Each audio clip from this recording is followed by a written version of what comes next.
Welcome to the Zandbergen Report, where wealth strategies and pop culture collide, featuring your distinguished host and certified financial planner, Bart Zandbergen.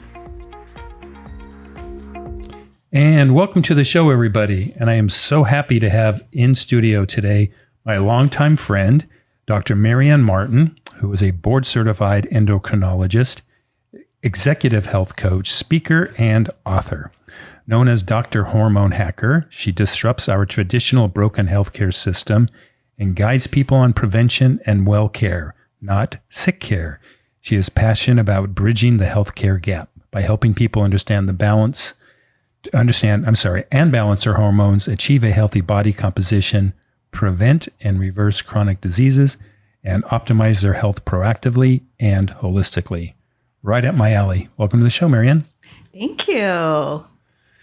So let's talk about your journey from endocrinologist, which is who you and what you were when I first met you many years ago, That's right. to where you are today, which I'm super happy about the evolution. But how'd you get there? Well, I don't know if you know this, Bart, but 5 years ago, I actually had my own scare. Ah, So I started noticing a few years ago that one by one, every female in my family was starting to develop type 2 diabetes. So it started with my grandmother, and nobody even knew that she had diabetes. She ended up having a stroke that left her bedridden until the day she died. And it was related to her diabetes. That was number one. okay.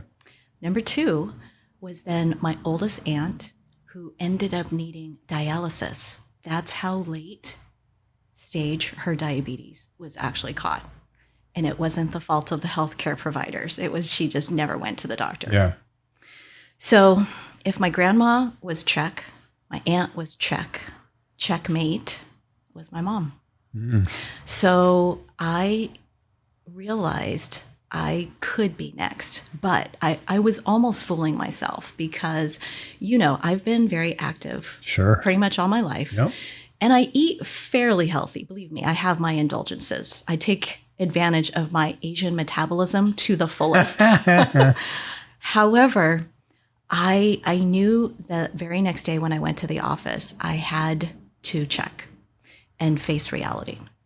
So they came in, I asked my nurse to prick my finger, and I was waiting for 6 minutes for my A1C result to come back. Is it that fast? You get A1C in 6 minutes? 6 minutes. You think it's fast. It was the longest 6 minutes of my life.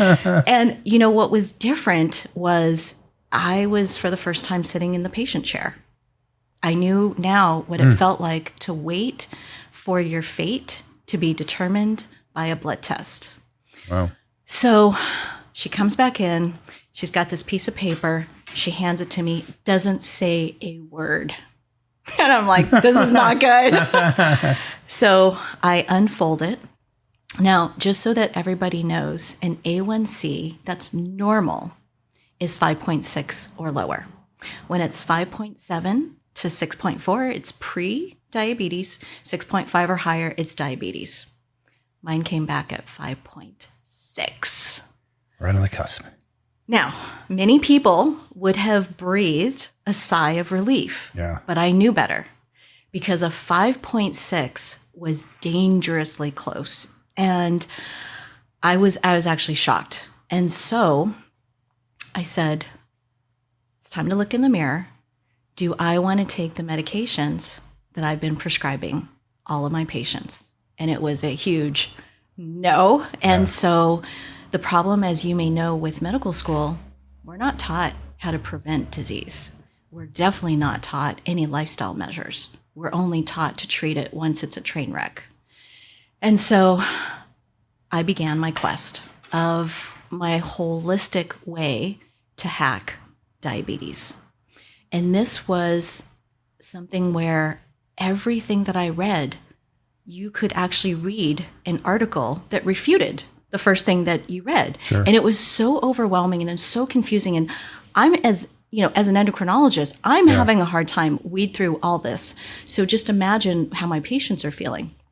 So I gathered as much data as I could, but really what it came down to was I had to start with my nutrition. Now, growing up Asian, I had rice and noodles, and I inherited my dad's sweet tooth. So those were the first things that I said I need to modify. But I was very adamant about creating a lifestyle. I didn't want a fad diet. I didn't want something that I couldn't sustain during holidays or family events. So I just started reducing carbs. I started having more whole grain fibers instead of the white starches. I had them earlier in the day. And then I changed some of my exercise to less cardio, more resistance and weight training. And honestly, in 2 months, I didn't feel like I made any huge sweeping changes. I never felt deprived. Yeah. And 2 months later, I said, let's see what my A1C is. It went from 5.6 to 5.2. That's big. 2 months. That's like 8-9%. That's more than some of the medications that I was prescribing. Yeah. And that was the big aha moment. Yeah. And that was really the moment where I went from being a traditional endocrinologist to being Dr. Hormone Hacker, who is now a holistic endocrinologist, helping people really see that they have more power than they realize to take control of their health without medication. I love that so much. I know. I want to unpack some of that, but tell me about cardio versus weight training. Many of us do both. Yes. But what's the science behind that and A1C? Well, so back in the day, we were all doing Jane Fonda. Yeah. And lots of... Marky has no idea what we're talking about. I'm dating myself. But even people who do, let's say, Orange Theory, Yeah. and aren't doing weight training as well, Yeah. they're actually doing more harm when it comes to their insulin levels. Because all of that cardio without weight training is actually causing more cortisol, which, as you know, increases glucose, which then makes insulin resistance worse. So there has to be a balance. And what I like to say is all you really need is at least 2 or 3 days a week of weight training. And I don't even specify to people how heavy they need to lift. My goal is let's just start you somewhere and then build from there. So it's almost embarrassing when I tell you, do you know what I started with? On weight-wise? 2-pound dumbbells. So this was given to me when I was 13 years old. Yep. I had a set of purple dumbbells that were 2 I pounds. remember the purple ones. And over the years, thankfully, I have increased my weight, but I did it very slowly. I did it very methodically so I wouldn't injure myself. And so now I'm up to 15, which is comfortable for me. And I don't need to go up more than that. I just do more reps. But for the typical person who's starting out, for let's say a woman who's never really lifted before, I just say start with 5 pounds, go up to 7.5, then go to 10, but gradually over a few months. And they all end up telling me how much their body has shifted, right? Regardless of what the scale says, everyone tells me I can fit into my skinny jeans. Like I look fantastic in a dress and I don't even have to wear Spanx. Yeah. I mean, things like that, right? I say that all the time. I know. I mean, they do make Spanx for men. You know that. I did not know that. So I truly feel that that's probably one of the biggest game changers for me is starting to lift. So for you or for someone who may be just starting out, so whether it's 2 pounds, 4 pounds, or whatever that is, but like how much time and then what body movements? Are you talking about full body movements or are there specific ones that you're... If you're a machine person, I'd say great. Yeah. Start with the machines.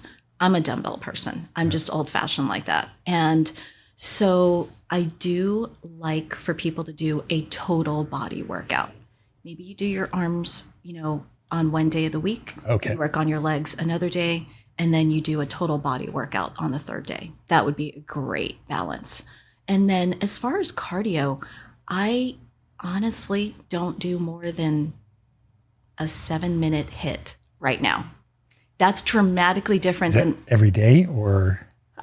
probably 5 times a week. So what I used to do, which I hate the treadmill, but that's all I thought we had back then. And I thought I could be sneaky and go on the treadmill at 10 o'clock at night after a high carb meal. Yeah. But that caught up to me. So I used to just go on the treadmill at a specific pace and a specific incline for 30 minutes. Maybe it's like 5.0 for 30 minutes. But the science now shows you are going to get a much better overall workout. You get your max rate of your heart rate faster by doing dedicated small interval hits. So now, let me just give you an example of what my treadmill looks like now, which is so much more enjoyable. 1 minute is my warm up at 3.0. Okay. The next minute, I crank it up to 7.5. The next minute after that goes back to 3. Then after that, I go up slightly to 8.0. Minute after that, it's back to 3. And then finally, I'm at 8.5. And you're done? And then I'm done after the 3-minute cool down. So that's a total of 7 minutes, and I burn more calories and get my heart rate up in a more efficient way. It's beautiful. Wow. What do you think of that? Well, I'm thinking about, and the person will remain nameless, but for someone who I know who happens to do 6 to 7 days a week of 30 minutes of straight cardio and at least 6 days a week of an hour of weights, is that overtraining? And is it will it have a negative effect on cortisol and A1C? I feel for a person like that who's balancing, who will rename nameless. Yes. But I feel like that's enough of a balance where your cortisol is going to be at a normal level. If you were only doing that cardio without the weight training, we would have a problem. Okay. So the weights is helping. Yes. Weights are helping. For sure. Okay. In this person's defense, the cardio at 4:30 or 5 in the morning is this wake up, right, and warms everything up. So it's kind of Is this on the treadmill or the step mill. Okay. Yeah. It's a little easier on the knees than the treadmill. Yes. Okay. Yeah. This person, is trying to be smart with his body. I could get on board with that. So that's that to me. That's a shift, right? Huge shift. And the normal, conventional. But I'm old also, school OG I'm also workout. going to say, specifically for women, our mindset has to change. Yeah.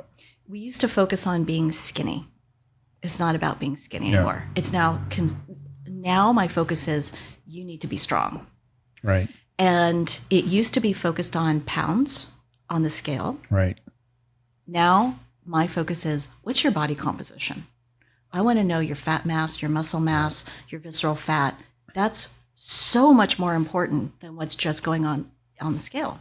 And I don't even really put a lot of stock in BMI anymore because, as you know, that's been off for ever. But people still go to their doctor and leave despondent when they see that they are in the obese range for the BMI until I explain to them. For the benefit of some of our listeners who may not know, can you define what BMI is and what it's a horrible measure? It's just horrible. It's just height versus weight. Yeah. And so if we put The on Rock, muscle, right? If we put The Rock, he's going to be obese. He's morbidly obese. Yeah.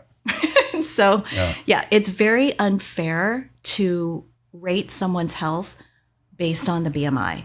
You actually have a better way of measuring your risk for disease by doing a waist circumference. So if you're going to do any measurement at home, for men, if your waist is more than 40 inches, that's a problem. Yeah. For women, more than 35 inches, that's a problem. So that's a better place to focus than just on the scale. Yeah. So, Marian, I know that there are just general nutrition and health myths. What are two that or a handful that you think are worth addressing and debunking? I think the first myth, which I lived myself, was that there's no such thing as a borderline diabetic. No different than you can't just be borderline pregnant. So here's the problem with diabetes is that people don't realize it's a continuum.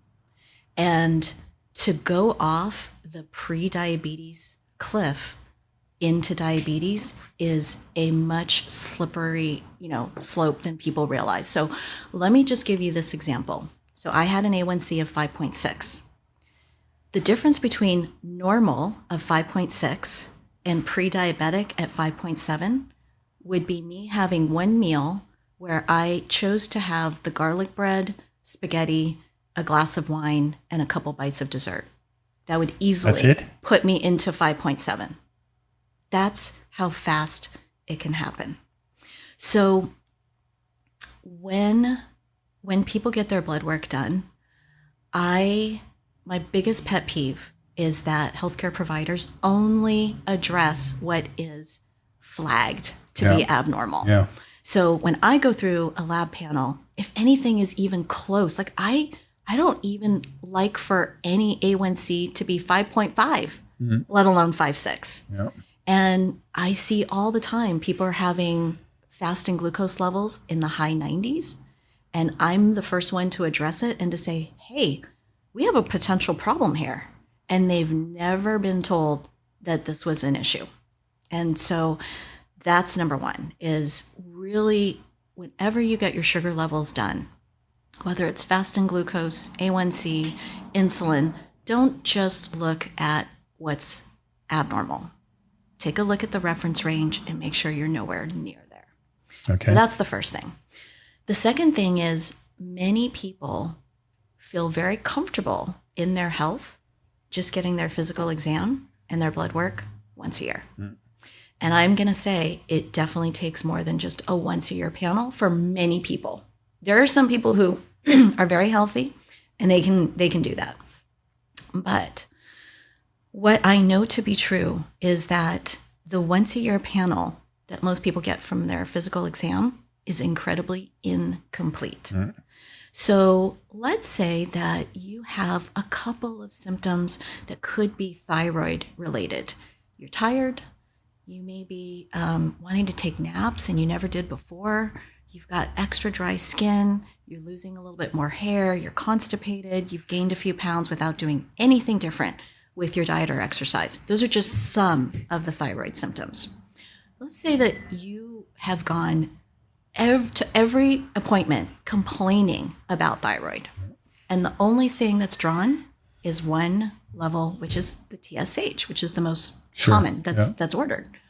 Well, that is 1/4 of what should be ordered. Really? Absolutely. And so I just had a case where somebody came to me and she said, for the last 3 years, I have been losing my mind. Thyroid disease runs in every female in my family, and there is a 10-to-1 ratio of women to men. So when it does run in one female in the family, it's very likely that other females will have it. So she said, everyone in my family has thyroid disease. I know I have this, but every time I get my blood drawn, everyone just tells me it's normal. So I order her blood work, the full panel. She has Hashimoto's disease. She doesn't just have regular run-of-the-mill thyroid disease. She has an autoimmune thyroid disease. It's not picked up by any of her previous tests or not doctors? Just by the TSH. Because it was always borderline. Because it's borderline, it would not lead a traditional doctor to order the other tests? Not if they're just looking at what's flagged. Wow. So, but the other thing is, there are people who, for example, have mildly elevated cholesterol. And their provider is saying, you need to go on a statin drug. Well, here's what I would say, is that there are advanced lipid panels that look at other things. For example, ApoB100, Lp(a), the pattern of your LDL. Why is this important? That's what I use to determine whether someone actually needs a statin drug or not. So it's not automatic that just because you have high cholesterol, you have to be on these medications. I really think further analysis needs to be done, but not enough of the complete panel is being ordered. Okay, so we focus a lot on A1C and glucose, but you're doing a full panel. Absolutely. On your Thyroid, clients. cortisol, everything. Yeah. Okay. MT, what's that one? MTHFR. HFR, is that, or do you check that? I do when it calls for it. Okay. But I feel like there are more people who rely on that as a diagnosis when there's other things that are more important that we could address. Okay. And cholesterol has come back into vogue again, if you will, but more as a positive than a negative, it seems. Like cholesterol is not as bad as it used to be. Eat egg yolks now. You and I are not talking about eggs, by the way. I was going to say, you opened Pandora's box. You have to look at the source. And I'm a little jaded with this, but I do feel like some of the reports that have come out have been funded by people who are benefiting from the ketogenic diet. No way. And what my thought is that it is challenging to follow a good, healthy plan on the keto diet because it's too tempting to rely on cheese, steak, all the sausage, time. bacon, so all of that is allowed. And in my common sense mind, 30 years ago, would you have ever dumped butter in your coffee? Never. Exactly. So why is it in vogue now? I don't understand that concept whatsoever. I believe that there are better ways to get healthy fats than putting butter in my coffee. So what my focus is that, again, if there's a cholesterol issue, we have the data that we can look at. In addition to the advanced lipid profile, I truly believe everybody who's concerned about heart health should have a coronary calcium score. You and I have talked about that. Mine's 0. That's why we had the conversation that we did, right? So there are better ways to know exactly what your status is. And so if you don't have a familial, dangerous lipid profile, I'm probably not going to limit your egg consumption. Yeah. I'm still going to want you to have lean proteins, though, most of the time. So that kind of goes. So let's talk about an ideal. It doesn't have to be it's not going to be a fad diet, but let's say an ideal. Let's just call it eating program. I'm trying to avoid the word diet, and I'm trying to avoid the word like macro, like how much protein. So actually, I talk about macros with my clients all the time, and I customize how many macros each person should shoot for. Yeah. And so let's just talk about the most important macros if you were to track. And I have my clients track on MyFitnessPal, which is a free app, right? Yeah, love it. But I have them track protein, Yep. carbs. Yep. Here's the one thing that you may not track: sodium, which is, I feel, the silent killer. Everybody's very conscious now of carbs and sugar. Very few people know how much sodium they're eating in a day. So I'm getting that's controversial now too, that for if you're dehydrated, you should have more salt. So I've been recently diagnosed as being dehydrated. So they've been telling me to use more salt. The solution is stop being dehydrated. No, I mean, look, if you're dehydrated, you need to solve that first. But once you're in a well-hydrated state, the minimum is that you should keep your sodium under 2,000 milligrams a day. However, I actually coach my clients to keep it less than 1,800. Okay. And I give a gold star if you ever get a 1,500 day. Yeah. And which is hard in today's. If you eat out one meal a day, you're through that. Exactly. And so what my ideal day would look like if I were planning it out for myself or for any of my clients. Number one, I always start with a breakfast. I'm not really strict about the time, okay? Because I do coach people who like to have a fasting interval. Yeah. And we're probably not going to have time to talk about intermittent fasting, but I have a lot of people who like to eat in a certain 8 or 10 hour window. And I don't have a problem with that. I can work around that. Okay. But the first meal that you eat has to be 25 to 30 grams of protein. You're going to break your fast with protein. And then I do believe that each of the meals after that, lunch and dinner, should incorporate a good amount of protein So my plate is going to be 40, 40, 20 most of the time. 40% protein, 40% veggies, 20% carbs. But the carbs that I choose most often are going to have some fiber so that they are a whole grain, whether it's a sweet potato or quinoa or legumes, anything like that. Yeah. But that's basically how simple it can be. 40, 40, 20. And 20 is the fat? 20 is the carbs. 40 is the fat? You wish. Well, you got to have fat. You do. Okay. So I do have people track their fat as well. Okay. And where do you like that in the macro? Ideally, 40 to 45 grams or less. Oh, grams. Which is going to guarantee that you're choosing lean proteins. Yeah. Okay. You're bucking the system a little bit, the current fad system of the higher fat and so forth, but I like it. The thing is that what I really try to ascribe to is something that's never going to go out of style. Right. This is proven to work for generations. Yeah. So we did touch on, I didn't want to talk about fast and low because that's another fad trend, if you will. The only thing I'm going to say about intermittent fasting is, again, it's incredibly challenging to do it correctly. So it is too tempting for the majority of the people during the 8 hours that they're eating, either not to eat enough or to overeat. Yeah. The right balance is very, very difficult. So that's the only thing that I'll say about it. But does it have benefits for longevity and for insulin regulation? Yeah. Absolutely, when you do it the right way. Yeah. But I would say only 20% of the population is doing it correctly. Yeah. Do you have any OMAD clients? 1 meal a day? I do. And I would say the majority of them absolutely overeat. Yeah. The guys I know that are OMADing, what they eat is unbelievable for that meal. Yeah. But just think about the mentality. Like you're saving everything up for this one. I mean, like you're literally just having a buffet every day. Yeah. You're having one buffet a day. Yeah. I couldn't do it. It's mind blowing.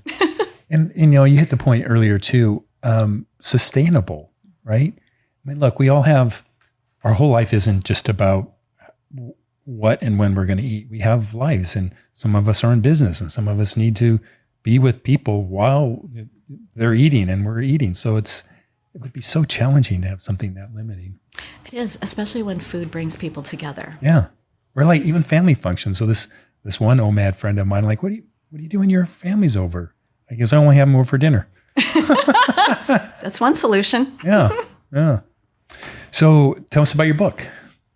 Well, I am so excited. I can give you a little, teaser that this is going to be the ultimate playbook on how to prevent diabetes. So great. Holistically, just with lifestyle, and it's not going to take a lot of, you don't need anything. You don't need to buy anything. It's really, are you looking at it as seriously as you should? Because if we all did, we'd be starting to implement everything in this playbook today. When can we get it? So the launch date is August. Okay. And I will definitely keep you up to date for that. But I'm also going to give you another teaser. I'm actually introducing a brand new category of diabetes. And this is a category you're going to want to be in. Well, I can't wait to hear more about it, and certainly want to have you back on when the book's out so we can talk about it in more detail. But a couple closing comment, question, statements. If you could put one message on a billboard, what would it be? Oh, that's easy. So that message would be loud and clear that you can have 100 different problems in your life, but once you have a health problem, you now just have one problem. Yeah. And that's the sobering fact. Yeah. Couldn't agree with you more. And I know you know about our true wealth tenets. Number one is health is the ultimate wealth. Mm-hmm. So there's no question about that. What is a failure you've had that has set you up for success? Honestly, my biggest failure was stereotyping what a diabetic looks like. And that's why it took me so long to identify it in my own family, which, I mean, ironically, I had such imposter syndrome when I couldn't even treat my own family with a disease that I've spent my entire life fighting. And then really through that journey for my own personal health is where my entire career was turned upside down. Like, I turned my back on traditional medicine, and I feel like that is what people can relate to, is that not only have I gone through what they've gone through, but I've seen the other side.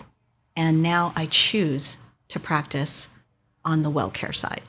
And I think that resonates with a lot of people. Yeah, I think it does. And we're not alone. I think with the results of the election, we've seen there's a definitely a push in that direction. Right? So it's not just you and me. So if we met a year from today, what are we going to be celebrating? Oh, definitely my book. Yes.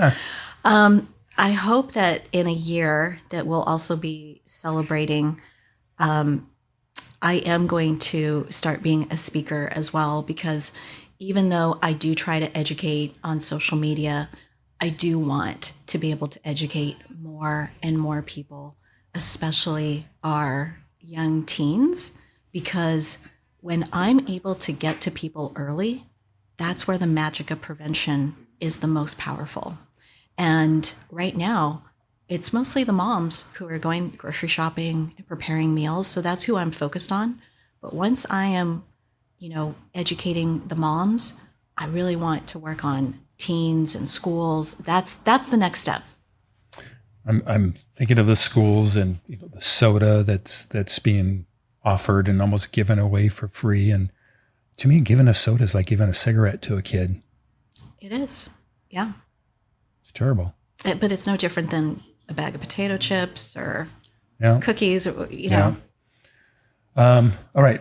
Final thought question for the day. Okay. What is your ultimate lesson learned as your time as both a physician and now a health nutrition coach? I think the biggest lesson is to keep it simple. That's the main thing.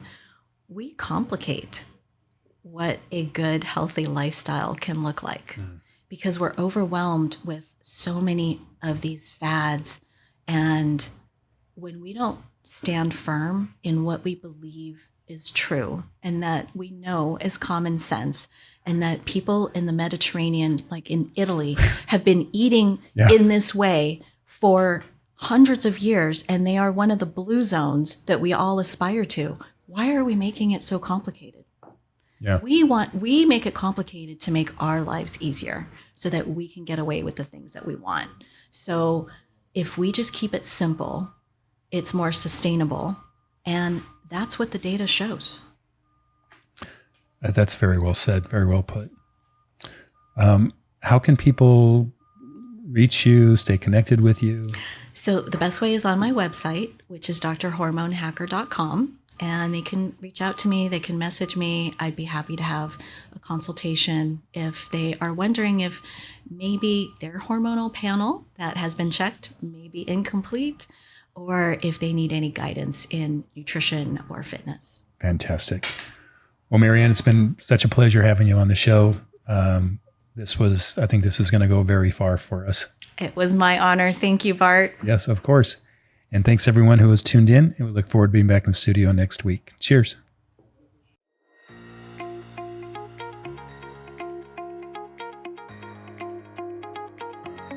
Tune in next week for the latest edition of the Zandbergen Report, Tuesdays at 2 p.m. Catch up on our recent shows by visiting podcast.bartzandbergen.com. The Zandbergen Report is also available on iTunes, iHeartRadio and Spotify.